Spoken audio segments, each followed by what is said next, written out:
today we initiated this rolling panel, which is above and contributes to an ongoing Smart Partnership dialogue, which, by the way, around end of February, His Excellency President Museveni will be announcing soon that we will have as a next think tanking dialogue. We discussed about networks, and one of the things that recently Neil Ferguson, who is one historian, and probably Roy can mention later about him, is a very modern historian, but he was reflecting on, are the networks new, or are they always, were they always there? And what are the contribution of networks? He ended up in a recent book, which intrigued everybody, with a few characteristics of the current age, which are very much visible in Smart Partnership movement. But there are some of the issues he raised which we don't necessarily understand. And for that reason, we thought that Carl Miller, who is probably here, are you a member, a Smart Partner, or what are you? I don't have any idea. I don't think What you are. But let me tell you, Carl, who will tell you what he does in the last few years and his background. Carl was actually the instigator of the interest of the central bank governors a number of years ago over a lunch about what is cryptocurrency and what was it? Blockchain. The blockchain. What was a blockchain? But it was quite a number of years ago. We said over the lunch, we should bring somebody who can tell them things which otherwise they are not able to discuss openly. And Carl Coman started to talk about lunch. Well, you couldn't stop after that. The whole central bank think tanking, talking just about that, forget about financial inclusion and anything else. So does that qualify Carl as a Smart Partner, as a member, or as what? Since then, he actually contributed alongside his colleague Jamie Bartlett and Alexander Krasnodorsk. They are a group, a leading group internationally in UK, who always make Smart Partnership movement aware of the signals of now and tomorrow. So you have another signal which is around more political power and algorithm or something of that nature. So what about that, Carl? Please. All right, well, thanks very much for having me here. Is there a place I can go which means I don't have my back to? What about that? Should I try and stand up? Yeah. Well, thanks very much, firstly, for having me at your AGM. I can't remember the last time I was at an AGM. I think it was at university where we kept trying to increase the beer money that we had within our student society. But I don't know how many times I've spoken here now, but it's been a number, and it's always lovely to come back. Normally, I think at this time of year. So, Mihail has asked me to come and just briefly talk, I think, about signals of tomorrow in one way or another, and they've kind of left it up to me. How long do I have? About 10 minutes. See how you go. See how I go. All right. Well, if I start boring people, then you can start throwing things at me or try and vote me off the stage. But I'll try and stick to 10. Because in one way, I have been spending this entire year trying to pursue and find the signals of tomorrow, or at least one way of looking at signals of tomorrow, and that's looking at power.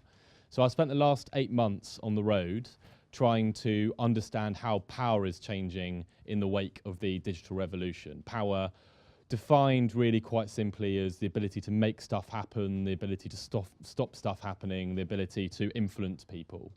And it's been a winding and strange road. I haven't spoken about it much up to now. It's all been for a book which will be out in the new year, published by Penguin. And it's taken me everywhere from cyber squats in Berlin to intelligence agencies to hikikomori. Those are people that only live their lives online. They never leave their rooms in South Korea. to the middle of political war rooms around the world. And in all of these, I've really been trying to ask how power is changing, both those who have power and how the nature of power itself might be becoming more unfamiliar, might be becoming stranger, might be becoming less realised. So in 10 minutes, I think all I could really do is to take you through a few battlegrounds where I see power being kind of fought over, being won, being lost, and being transformed. Sorry, come on in. So I have two, and then seeing how we go, I might have a third one as well. And the first one is political power.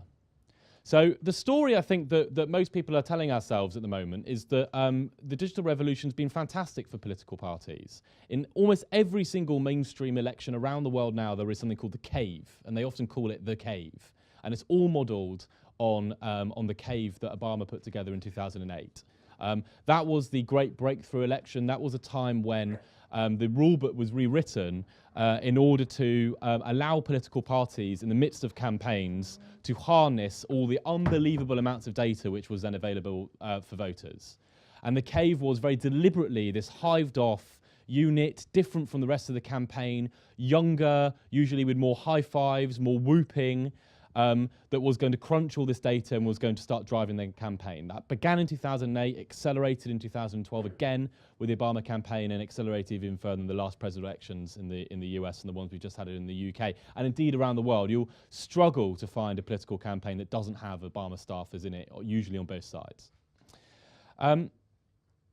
But really, the kind of underlying kind of trend, or the first signal of tomorrow, that I want to put into everyone's onto everyone's table, is that I think that the digital revolution is ripping political parties apart.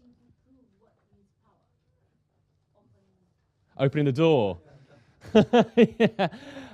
So I think political parties are being ripped apart. I think that it has never been easier to set up your own political party. It has never been easier to take on incumbents. And I think the best story, or the best example for that, is Beppe Grillo and the movement of the 5 stars. So Beppe Grillo was an Italian comedian. He was angry with the kind of complacency and business as usual of Italian politics. He was fed up with the way that power seemed to be being passed from left to right centrist parties.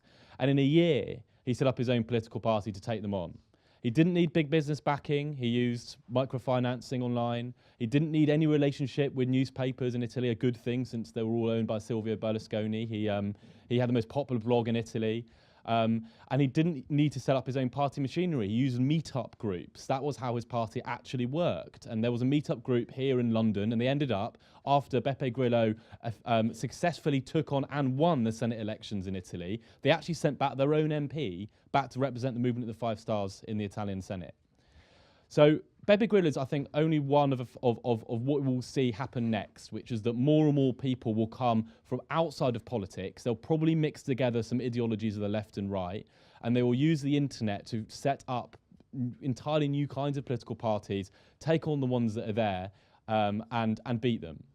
But I think even underneath that, I think we have to say that not only are political parties being ripped apart, I think political power itself is being ripped apart. And I think the best example here is a woman called Audrey Tang from Taiwan. Has anyone heard of Audrey Tang? So Audrey Tang began life as a high school dropout, and she became a technologist and moved to Silicon Valley, whereas technologists can do, retired at the age of 30 and came back to her native Taiwan, where she became a civic hacker. She joined a group there called GovZero, which were intent and dedicated to kind of challenging Taiwanese political power. In 2014, the Sunflower Revolution happened. A group of activists, it always begins on technicality, I find. And in this case, they felt that they hadn't been adequately consulted on a trade bill, of all things. They stormed the parliament, they occupied it, they live streamed it, they brought the eyes of the world into the legislative chamber, and they refused to leave. For weeks. And it constituted a political crisis in Taiwan. At the end of this, something extraordinary happened. The government went to Audrey, went to GovZero and said, how do we listen better? How do we never allow anything like this to happen again? So Audrey went from high school dropout to Silicon Valley entrepreneur to civic hacker to the digital minister of Taiwan. And as digital minister of Taiwan, she tried to do something entirely novel, which was to create what she calls a mixed reality scaled listening exercise that's partly done online, partly done through real events. But the job, its intent is to bring tens of thousands of more people to debate and actually eventually decide political issues. And that's enormous, because that is, I think, not only changing, well, she's really the first, I think, of a new kind of politician that doesn't just want to change what government does, but wants to change what government is. And she has committed the Taiwanese government, with her as minister, if these processes, and there's been about 20 to 30 of them now, if these processes can achieve consensus, the government has to enact them. So from a constitutional point of view, that is actually power floating outside of a formal legislative chamber and to something completely different. But even then, I think that political power is being ripped apart, even underneath actual formal politics. And for this last point on politics, sorry, I'll be brief, we have to go to Silicon Valley itself. And in Silicon Valley, at the moment, there is a new technology that's being built called seasteading. People heard of seasteading? So seasteading, so stead, S-T-E-A-D, on the sea. Now seasteading, S-E-A. Seasteading is quite simply building land on the ocean. So people want to build new countries. It's being funded by technology giants. I spent some time with the head of the Seasteading Institute. Why, I asked him, do you want to build new countries? What's wrong with our current countries? And the answer was that they think that the problem with politics is that it can't evolve. So they want to create a startup culture for politics. So if you want to create a startup technology, it's fine. You know, you and a small group of passionate people go together, you build something completely new, you start with no users and you scale it up. And it either breaks down or it works brilliantly. We can't do that. So they actually genuinely, literally talk about politics as a collection of social algorithms. And they say we can't update our algorithms. They're all 19th century algorithms. So build new countries, start again, begin with dozens of entirely new political systems, and we'll see which of them win out. So I think we're, on politics, going to see a great deal of incredible volatility happening over the next 5 years. I think the political scenery is going to look entirely different. I would be astonished if we don't have a Beppe Grillo-like figure entering British politics here, probably with nothing to do with politics before they step into the ring. And I think above and beyond that, I can see a real pressure on politicians all over the world to do what Audrey Tang is doing, to start moving more and more transparent processes. For instance, if you want to interview Audrey Tang, you have to sign a form that says that you agree to being filmed. Every meeting she does is filmed, transcribed, wikify and put online. Have you noticed what Trump is doing and what he's done? I mean, it seems to me to be following the same pattern. It is, yeah. I've tried to avoid the T word. But yeah, so this is disintermediation. So Trump has used social media to bypass what us kind of politicos call the 3 Ps, which is parties, polls, and press. So he doesn't need to do any of that now. He's taken over the Republican Party. They didn't want him to. He doesn't really talk to the press very much, and he doesn't bother about polls at all. And he doesn't.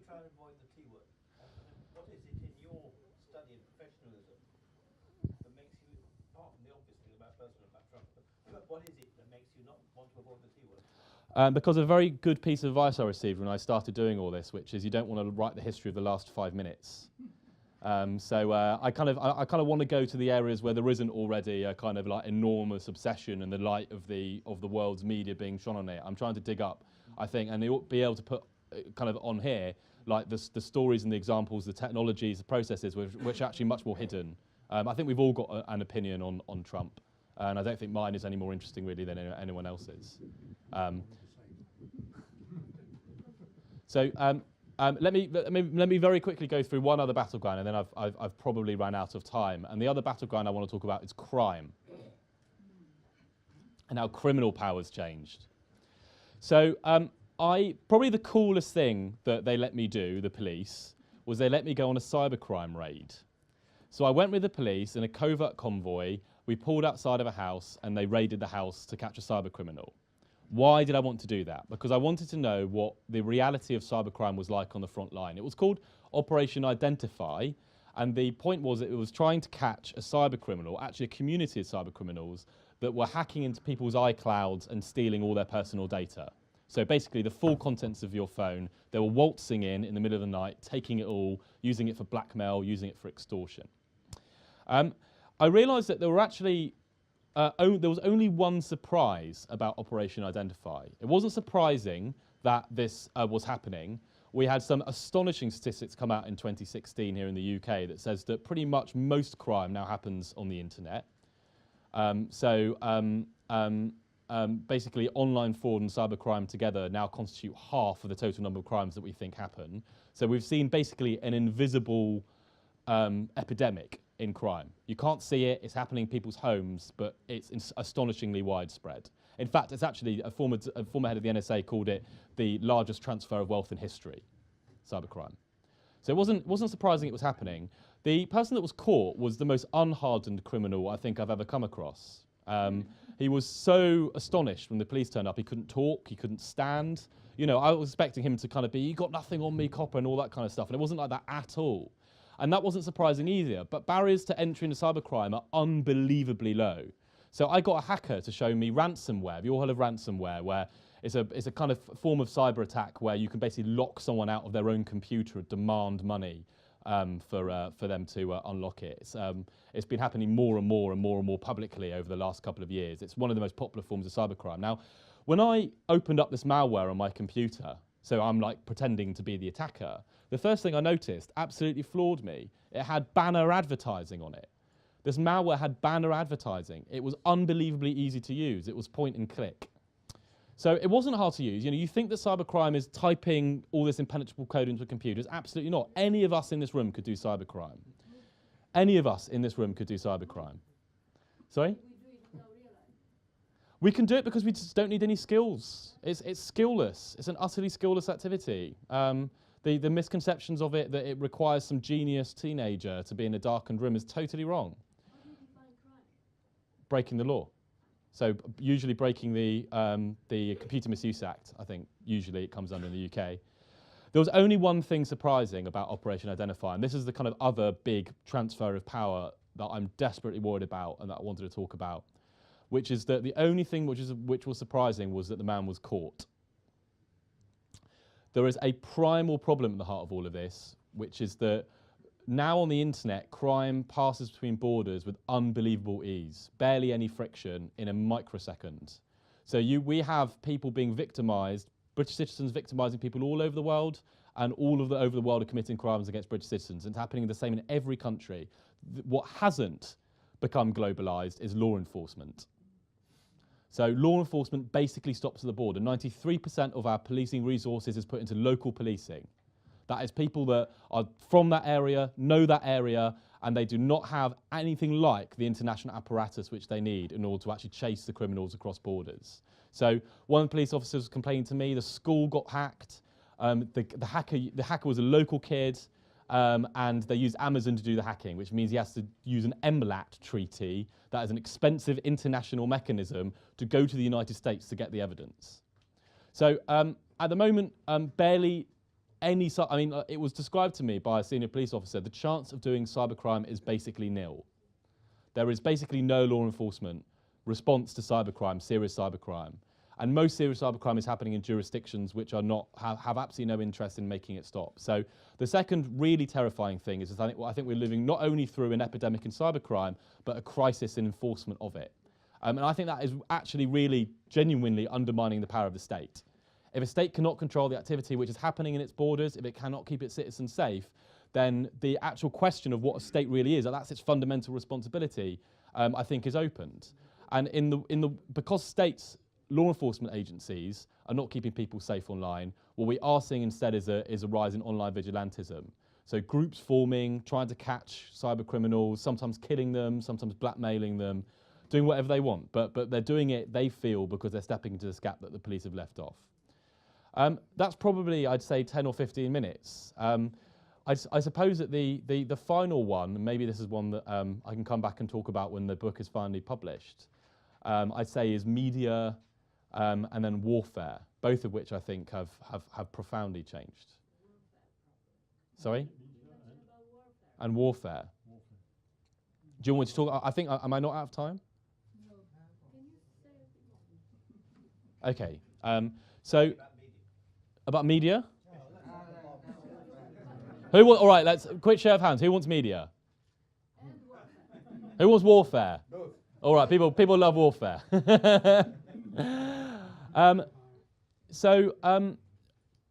We think the internet is a global political discursive space. That's how it's sold to us. That's what those platforms want it to be. If you go on Facebook, you go on Twitter, you feel like you're kind of stepping into an agora, as they call it, a kind of Greek meeting place where various views can be exchanged and ideas can be exchanged. What we do not recognise the internet to be, which it is also, is a battlefield. It is literally a battlefield. So around 2004, 2005, you can see that the military doctrines around the world began to change. Militaries began to realise that they couldn't actually achieve their political aims using conventional military means. It became much more difficult for kind of high-level, kind of conventional kinetic warfare to actually achieve the aims that their governments had. And at exactly that same moment, the one I'm going to, I think, talk about here is Russia. They redefined the definition of a battle space to also be in the informational realm. Oh. So air, sea, land, space, and now also information.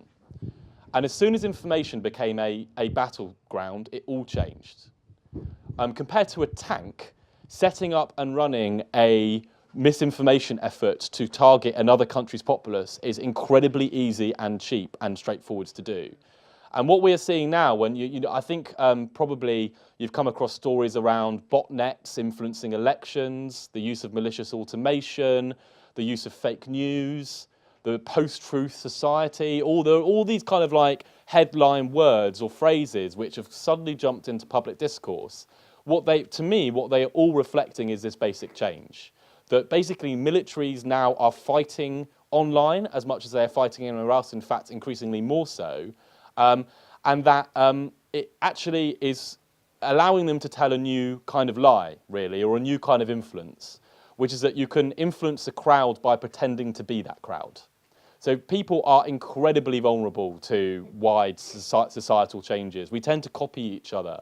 And you really, really don't know in these spaces whether in this Greek agora where we're all supposed to be talking, whether the person next to you is indeed a fellow discussant or whether it's actually part of a large Russian botnet. I could go onto the darknet now and I could buy a series of bots for less than $1. Can you say quickly what is that?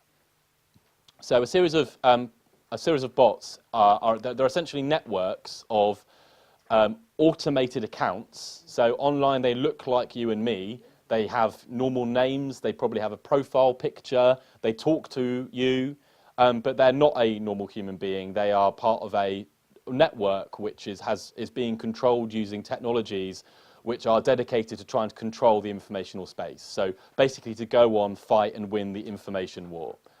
It's actually not the UK or even Western Europe that is taking the brunt of this, but if you go to the Baltic or the Balkans right now, there is really ferocious attempts both to control what's being done in those publics and also to stop it. And I think kind of concerning about this is that the concerted attempts to try and control the media are exactly the kind of thing that a military or intelligence agency in the liberal democracy doesn't do.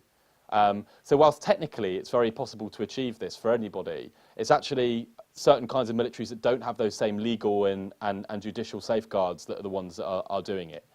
So, this as a third transfer of power then, whilst you can see that political parties are being ripped apart, politics is becoming much more open, you can also see that power is transferring kind of away from the nation state and to criminals. You could also see that power is transferring away from political discussants and towards certain kinds of nation state. So it's a tricky old world. I'm desperately trying to unpick and unthread it. That really, I think, is my 15 minutes now. So, Sorry, introduce a T-word again. Isn't that precisely what the Russians are alleged to have done with the election for president? yes. So it's Mastroika doctrine, subterfuge and deception. The UK's been caught. the Snowden revelations show that we had something called JTRIG, which was our online effects operation coming out of GCHQ. So it's just something that I think is absolutely standard. I think it's probably in the intelligence community. It's embarrassing if you don't have one of these things now. Can I ask about the memory stick and Heathrow Airport security? Is it really, it sounds very dangerous. Yeah, so a USB stick was found, I think, in West London that has lots of information on it. I'm not sure we know exactly what, but it seemed to detail various kinds of security-related information around Heathrow, including the Queen's movements. Concerning for me because I'm flying out of Heathrow tomorrow, so. Yeah. It is and I think like the broader issue is around data security. And all right, can I tell? Do I have time to tell one final anecdote which matches to this? So one of the areas I went for the book was a conference, very different to this kind of conference. It was called DEF CON. Has anyone heard of DEF CON? So DEF CON is the largest hacker convention in the world. Every year, 50,000 hackers converge, almost unannounced, on a hotel in Las Vegas, always Las Vegas. They don't want to know your name. They don't want to take any credit card details off you. You turn up, you give them cash, and you're into the conference.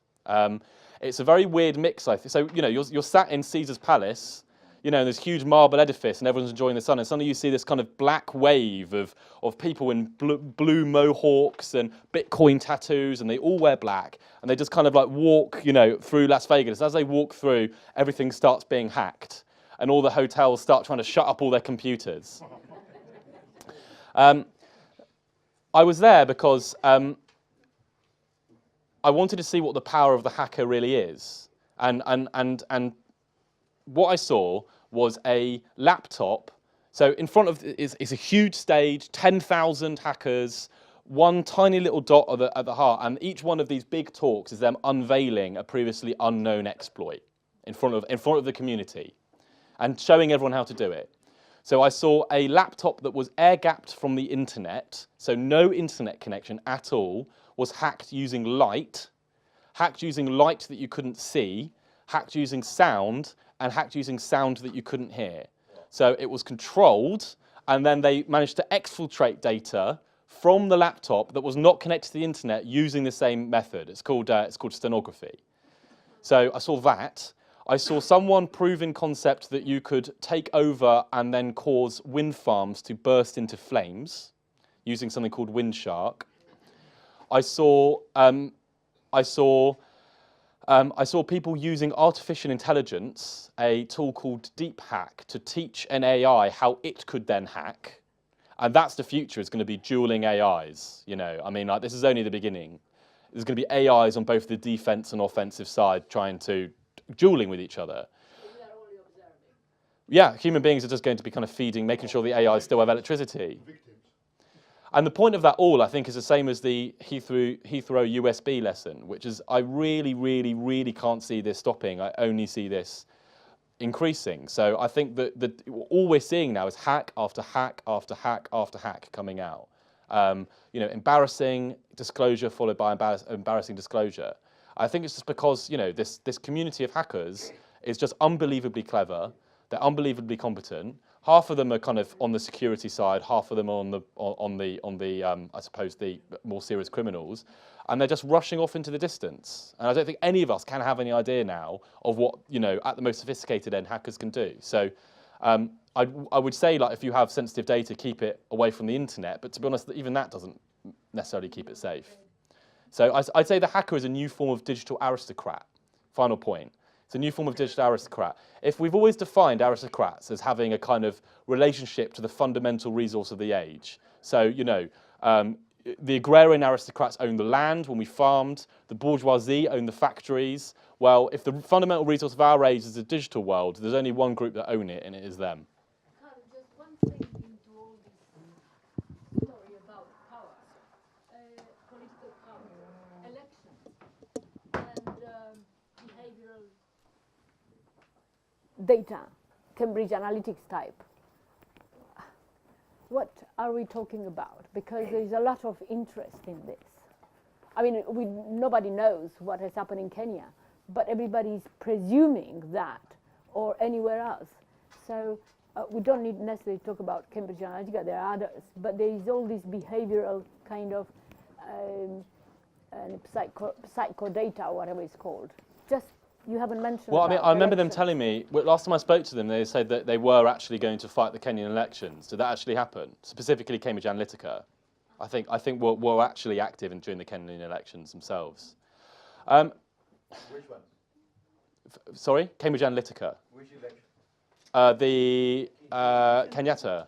The last one? Yeah. The last week one?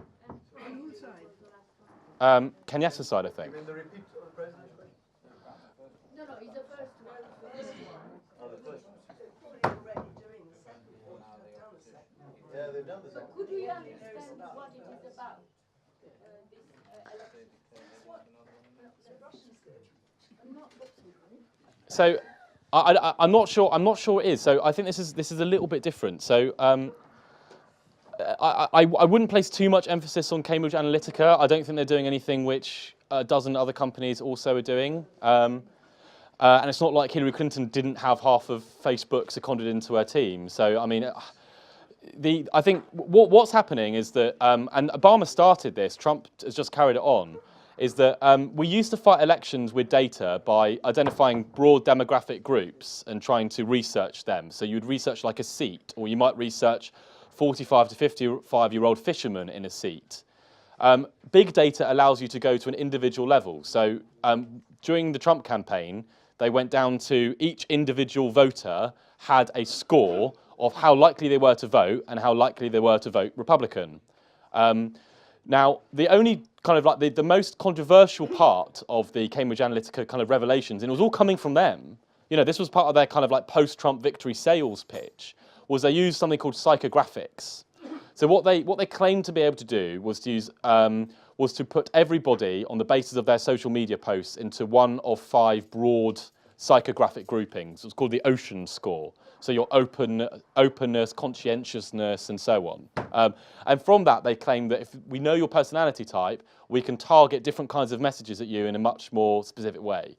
I really doubt whether that was the real victory or the real part of why Trump won. I mean, I think there's a real tendency for people to focus too much on campaign methodology to explain broad political movements. I think Trump won for all kinds of reasons, but I don't think it was because of a kind of branded Cambridge Analytica psychographic targeting thing. I mean, it's actually very disputed whether psychographic targeting has any effect whatsoever. What is true, though, is that Cambridge Analytica, like loads of other companies, are sucking up just about as much data as they possibly can, and using it in order to better target and better message. So we're just going to see thousands upon thousands upon thousands upon thousands of highly finessed, highly targeted messaging being directed at specific kinds of people. So, you know, based on your postcode, on your income, on your interests, on your voting record, on your commercial purchasing history, all of that is going in to build smaller and smaller and smaller groups. Yes, thank you very much for the interesting presentation. And especially, I think from what you are saying, we have become hostages of hackers.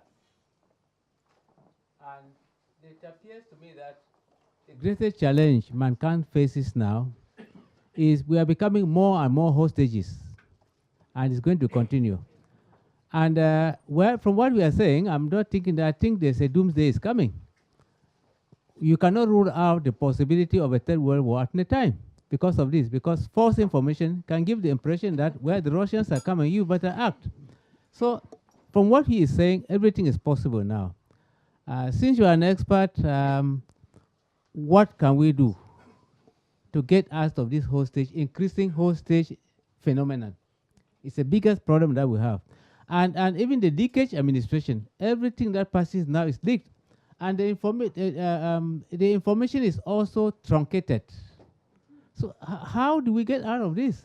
I know it's difficult, but the world is moving, technology is moving as a sort of, it's moving so fast that it's difficult to know how the future is going to be. exponential at the exponential rate. The thing is moving at the exponential rate. It's difficult to know what the future will be, but at least an attempt can be, to get us, at least shield us from this the war of doom, the future of doom. So what can be done actually? Absolutely. What is the future of hope? What is the future hope? Well, I was perhaps just following that. Is the implication of what you're saying, networks of the kind that we're talking about here, dealing with, irrelevant? That is to say, do you have a special message for a commonwealth of nations or such entities? Or are we really just propping up the old politics, if you like? And are therefore even more vulnerable because we're so disparate in wealth and distribution and all the rest. What would be your message to the Commonwealth? So I think that the primal danger is that technology, and you hit on it absolutely exactly, is that technology is moving faster than any of the institutions which have been used to civilize technology in the past. So partly that's a question of politics, partly law, partly regulation, partly the norms of common human decent contact. All those things are ways in which we civilize technology and always have. And now there just seems to be this ever-increasing gap. So people talk about how public awareness needs to catch up with data science, or how the government needs to catch up with cybercrime. But to be honest, it's the opposite that's actually happening. Public awareness of data science is actually falling further behind all the time, as is the government's capacity to do anything about cybercrime. So what happens then when we have this massive fundamental disjuncture between speed of tech and speed of everything else? I do think that it really threatens to make those institutions irrelevant. Yes, I do. I think that governments are already basically irrelevant when it comes to crime and safety online. And that's why we keep turning to the only institutions which seem to be able to do anything about it, which is the tech giants. So the tech giants have become the guardians of our media. They've become our policemen online. They've become our arbitrators over what is hate crime. They become our arbitrators over what is allowable within common decent discourse. They've shouldered all these responsibilities, not responsibilities I really think they want, because they're the only people that can effectively do anything about it. So, the tech giants: Google, Apple, Facebook, Amazon, are the big four, and then Sina Weibo, Tencent, if you want to add the Chinese. Europe has tried to do these things here to bring against this tech giant. I should say, all the nations come with some solution, but they were not able. 28 nations. They don't have a similar structure as Google or Apple or these big giants. They have it. So what is the solution then? Of course, the big giants are leading. Yeah, and I think there's a lot of, not only alarm, but almost like when I go and I talk to UK legislators, I think there's a broad view that they can't do anything, which I think is terrifying to hear from legislators. Yeah, so the EU is the only multilateral institution that has taken on the tech giants. Well, they've done a lot of stuff. So they've repatriated. Go together, build some kind of, say, tech giant. They were not able to spend for 10 years funds to reach to this option. Right, we haven't got our own European unicorn. That's true. Just as But if we are kind of towards the Commonwealth Summit, I'm sorry about it, and we have only about 5 months, and Patsy knows she's chair of the Commonwealth Association, and the other day they were discussing about Lord David Howell and all sorts of people in not very far. In fact, I was talking to you during that discussion, and they raised the issue of security or securing the state. I mean, wouldn't it be kind of a little bit presumptuous to say you can do something about it and come with a communique or a kind of strategy rather than maybe to try to do the kind of things that we're doing here, to try to get people to understand the new notion of power, and if you do that, then everybody can participate in whatever way, wherever they are. I mean, it's this distributed participation of individuals into trying to understand and come up with solutions? I think, you know, there's two things which have allowed states to become incredibly enduring parts of human organisation. They have a monopoly on legitimate violence, and they have a monopoly over the judicial and legal systems. So, you know, those are not powerless things. Those are unbelievably powerful things. And whether you are a cyber criminal, a tech startup, or a tech giant, you are somewhere in the world. And you have physical infrastructure, you have employees, you've got data centers, you've got HR teams, and you've got all of these things. So it's, you know, it's not outside of the capacity for states and political systems to do something about this. And, you know, when the gun was invented, states decided to monopolize the gun and say, you can't have a gun. We're the only people that are allowed guns. You know, I mean, we've seen muscular intervention in the past, whether it's, you know, about monopolies or anything else. So I think lots of things can be done, you know, which both reflect the massive amount of benefit that these companies also give us, which is true. And also the dangers which these technologies can sometimes pose. I think the danger is that now more than any other time, I think we've needed political systems to do something about this, and that's exactly the thing that they're also undermining. You know, so that's the kind of like almost the kind of like double-edged or kind of reciprocal dynamic which makes this difficult. Democracy. I mean, the Hungarian Prime Minister, who's a fairly disagreeable person, came out with the notion of illiberal democracy. And that implies, to me, that's a contradiction in terms, because democracy is not just about gathering a majority of votes. So you say, if I've got more by one than you, or more by one in your electoral college, I'm in charge, and to hell with the rest of you. There is actually a fundamental problem. Democracy itself is being made to be meaningless because its moral underpinning has gone. And so if someone says, I've got a majority in this parliament, I can do what I like. And I think that's a big problem. And it's a problem for the Commonwealth in the sense that the Commonwealth prides itself on soft values and soft power and its values. But actually, you know, when it talks about encouraging democracy and all this, democracy is ceasing to be implementable for the reasons that you describe. Because simply to get a majority of votes doesn't mean that you've done it legitimately. And it doesn't mean that actually you carry the moral authority, which to most of us who are sort of in quotes, civilized people, means that the majority has to take account of the interests of minorities. And that's a deeply problematic issue. The other thing that I was struck by what you were saying was, I have a friend who was head of the Russian service in the BBC, I won't name him. He said to me 3 or 4 years ago, the Russians are up to all sorts of tricks when it comes to whatever. So he obviously knew something, but I didn't know. So people have been actually trying to track what the Russians and other states, including maybe Romanians or any others, who used to be involved in, have different systems of government and culture, are much more suited to practice the kind of game that you're talking about for democracies, which is quite a depressing thought. As we look at history, we would always find that at points of crisis, it was the powerful nations that took over. The British took over during the Industrial Revolution and moved forward because they had a navy. The Americans are people who've survived the Second World War. Is your research leading you to believe that we will see a nation state now being the most powerful controller of the cyber world, or is this going to move to some Asimov concept of the merchants, or in this case, the large organizations taking over our lives? It's a really good question. If you some nation states have turned the internet into a branch of their own power. So if you look at China, there is absolutely no challenge there to the Chinese state. The tech giants are arms of the Chinese state. The infrastructure to prevent certain kinds of discussions is effective.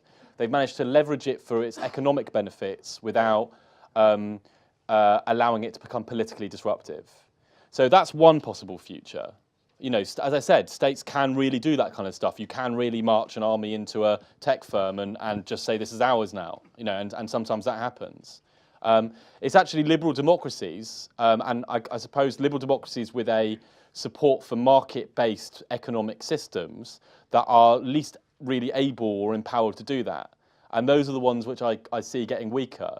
Those are the ones where which are least able, willing to intervene, and where these forces that we've all just been talking about and cybercrime and political parties breaking apart are only two. I mean, there's dozens of other ways in which states are being undermined at the moment. Really, the loss of control is for everything from politics all the way through to Bitcoin and blockchain.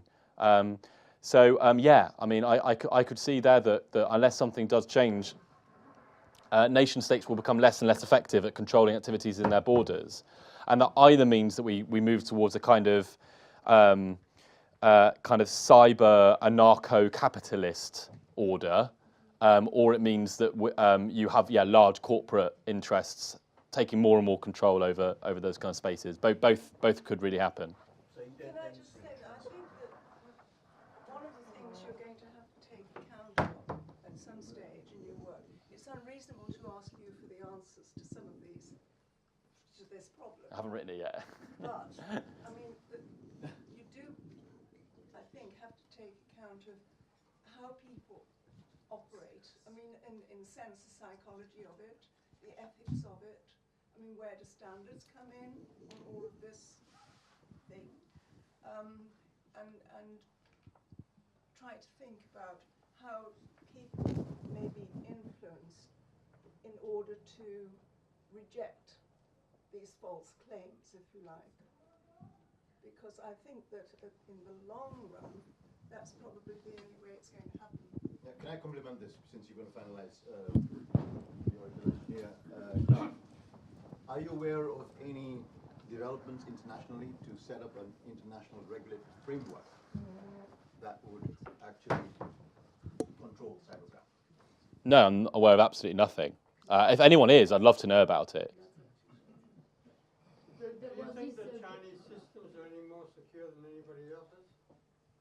I think that the Chinese state is more secure because it's extended its capacity to control much more of the digital activity acting within its own border. In terms of cybersecurity of the Chinese government, no. I mean, I think the Americans invented the internet and know more than anyone else how it works. They invest far more in technical intelligence than any other country, far more than the next 10 put together. In terms of technical intelligence, I would be astonished if the Americans weren't well out in the lead. But a lot of it is due to legal and judicial permissibility, and that is just where a intelligence agency operating within a liberal democratic system with both executive and legislative oversight just is far less able to act, is far less free to act.